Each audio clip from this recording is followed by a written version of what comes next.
കിരൺ ബാബു, ഇപ്പോൾ ഡോക്ടർ മോഹൻ വർഗീസ് ഉണ്ട്, വിദേശകാര്യ വിദഗ്ധൻ. ഡോക്ടർ മോഹൻ വർഗീസ്, സിറിയയിൽ നമുക്കറിയാം 2011 മുതൽ ആഭ്യന്തര സംഘർഷം രൂക്ഷമാണ്.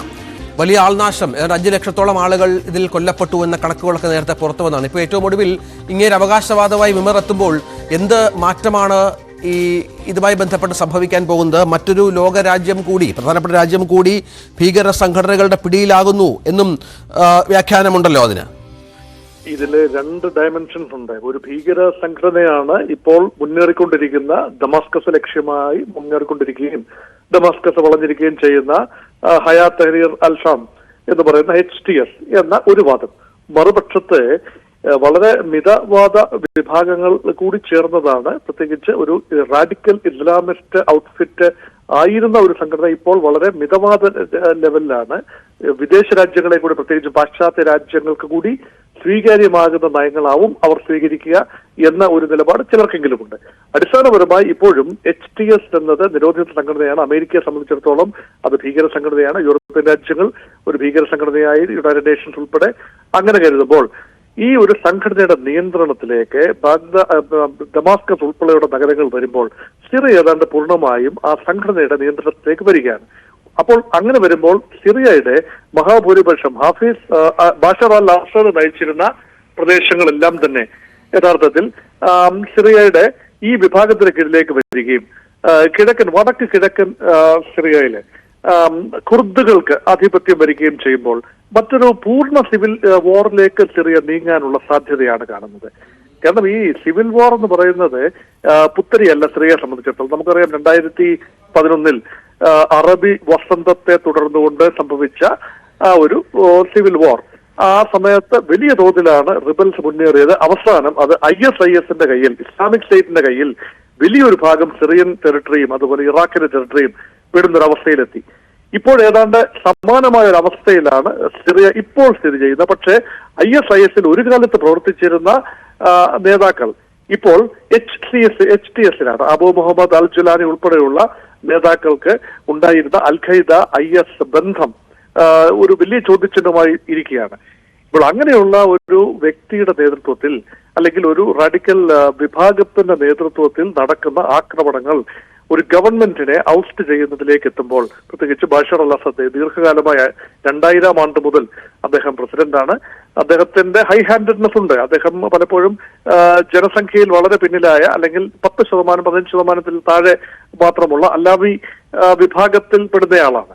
അപ്പൊ ഏതാണ്ട് എല്ലാ പൊസിഷൻസും, കണ്ണായ സ്ഥാനങ്ങളിലെല്ലാം തന്നെ അല്ലാവികൾക്ക്, അതായത് ഷിയ മുസ്ലിങ്ങൾക്ക് ഒരു വിഭാഗമാണല്ലോ, അവർക്ക് മാത്രം എന്ന ഒരു പരിവേദനമുണ്ട് മഹാഭൂരിപക്ഷം വരുന്ന സുന്നി അറബി ജനവിഭാഗങ്ങൾക്ക്.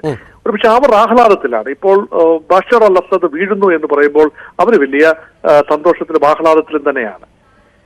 ശ്രീ മോഹൻ വർഗീസ്, അപ്പോൾ ഈ റഷ്യ മാത്രമാണെന്ന് തോന്നുന്നു ഈ വിഷയത്തിൽ ഇടപെട്ട ഒരു ലോകരാജ്യം. ആദ്യഘട്ടത്തിലൊക്കെ ബാഷർ അൽ അസദിനെ പിന്തുണച്ചുകൊണ്ട് രംഗത്ത് വന്നിരുന്നു. അമേരിക്ക പറയുന്നത് ഇടപെടുന്നില്ല എന്ന് പറയുന്നു. ഇതിപ്പോൾ ഈ സിറിയയിലെ ഇങ്ങനെയൊരു മാറ്റം അതെങ്ങനെയാണ് മറ്റ് ലോകരാജ്യങ്ങൾ എടുക്കുക എന്നതുകൂടി ഉണ്ടല്ലോ. ഏതെങ്കിലും തരത്തിൽ നമുക്ക് ഇസ്രായേൽ യുദ്ധവുമായോ ലെബനന്റെ പിന്തുണ, ഹിസ്ബുള്ളയുടെ പിന്തുണ ഉണ്ടായിരുന്നു എന്നാണ് മനസ്സിലാകുന്നത്.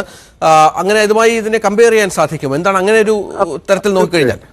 ഇതൊരു റീജിയണൽ സിറിയക്കുള്ളിലാണ് യുദ്ധം നടക്കുന്നത് എങ്കിൽ പോലും ഇതൊരു ജെനുവിൻ പ്ലെയേഴ്സ് എന്ന് പറയുന്നത് 4 പ്ലെയേഴ്സ് ഇൻവോൾവ് ആണ്.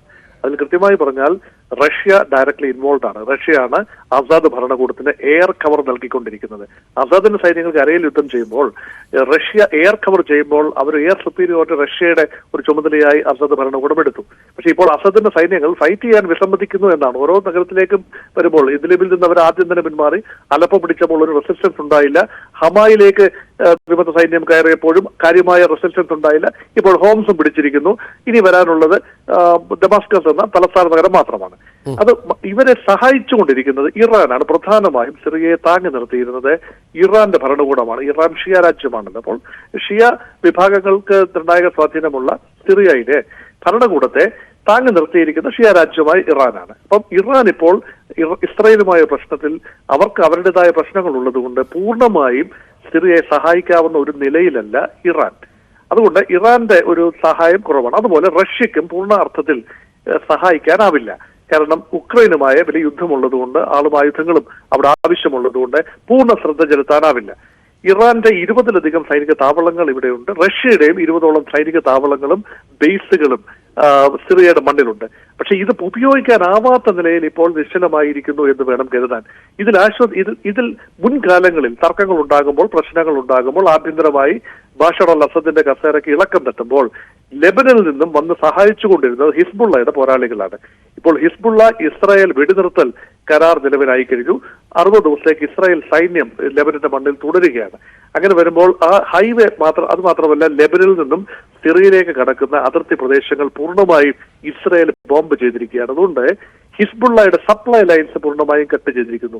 അപ്പോൾ ഹിസ്ബുള്ളയ്ക്കും വന്ന അസദിനെ സഹായിക്കാനായി ഹിസ്ബുള്ളയ്ക്കും കടന്നു വരാവുന്ന ഒരു നിലയിലല്ല. അതുകൊണ്ട് പൂർണ്ണമായും 4 പാടു നിന്നും റിബൽസിനാൽ ചുറ്റപ്പെട്ട ബഷർ അൽ അസദിന്റെ ഭരണകൂടം, ദമാസ്കസ് കേന്ദ്രീകരിച്ച ഭരണകൂടം ഏത് നിമിഷവും വീഴാവുന്ന ഒരു നിലയിലാണ്. അത് മാത്രമല്ല, അലവികൾക്ക് നിർണായക സ്വാധീനമുള്ള സിറിയയുടെ പടിഞ്ഞാറൻ മെഡിറ്ററേനിയൻ തീരം, ആ മെഡിറ്ററേനിയൻ തീരത്തേക്ക് ഡമാസ്കസിൽ നിന്നുള്ള ഹൈവേയും കട്ട് ചെയ്തിരിക്കുകയാണ്. അതുകൊണ്ട് അസദിന് സഹായം ഒരിടത്തു നിന്നും സഹായം കിട്ടാനില്ലാത്ത ഒരു ദുർഘട ഘട്ടത്തിലൂടെയാണ് കടന്നു പോകുന്നത്. അതുകൊണ്ടാണ് ഒരു ഭരണമാറ്റം ഉണ്ടാകാനുള്ള എല്ലാ സാധ്യതയും ഇപ്പോൾ നിലവിലുണ്ട്. നന്ദി ശ്രീ മോഹൻ വർഗീസ്. ഡോക്ടർ മോഹൻ വർഗീസ് ആണ് പ്രതികരിച്ച. കിരണ്